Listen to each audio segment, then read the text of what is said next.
মহাজন, কিরে দোকানে কি কর্মচারীর একটা বাড়াবেন? কে তোমার তো কাজ হচ্ছে না, না হলে বলে দাও আরেকজন কর্মচারী নিয়ে আসতে, তুমি চলে যাও। না, আমার এক বন্ধু কাজ খুঁজতেছ তো, যদি এখানে কাজটা হয়ে যেত তাহলে তো ভালোই হইতো। আরে না ভাই, লাগছে না, তুমি মনোযোগ দিয়ে কাজ করো। বন্ধু মিশন এদিকে আয়। আরে বন্ধু, তুই আইছিস? ভাই মহাজনের সাথে কথা বলেছিস? বন্ধু, মহাজনের কাজ বললাম, কিন্তু মহাজন বললো কোনো কর্মচারী রাখবে না। কি করবো রে, আমি অনেক স্বপ্ন নিয়ে শহরে আসলাম, আমার পকেটে যেসব টাকা পয়সা ছিল সব তো ফুরাই যাচ্ছে। আচ্ছা, তুই এক কাজ কর, তুই 1 ঘন্টা পরে আমি তোর কাজের ব্যবস্থা করে দিচ্ছি। কিন্তু আমি এখানে এসে কি করব বল? আরে আমি যা বলছি তাই করেক না কেন? আচ্ছা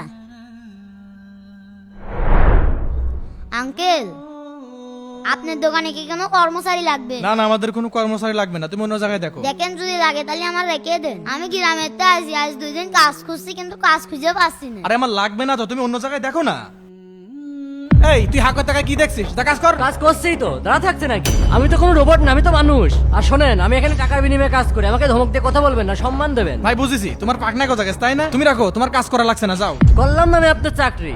আরে ছেলে, তুমি কাজ খুঁজতেছিলে না, তুমি আজ থেকে এখানে কাজ করবে। আচ্ছা, তুই এক কাজ কর, তুই 1 ঘন্টা পরে আমি তোর কাজের ব্যবস্থা করে দিচ্ছি। কিন্তু আমি এখানে এসে কি করব বল? আরে আমি যা বলছি তাই করেক না কেন? আচ্ছা কিছু কিছু বন্ধুত্ব আছে দুনিয়ার সকল সম্পর্ককে হার মানায়। ভিডিওটি মন ছুঁয়ে গেলে অবশ্যই শেয়ার করবেন।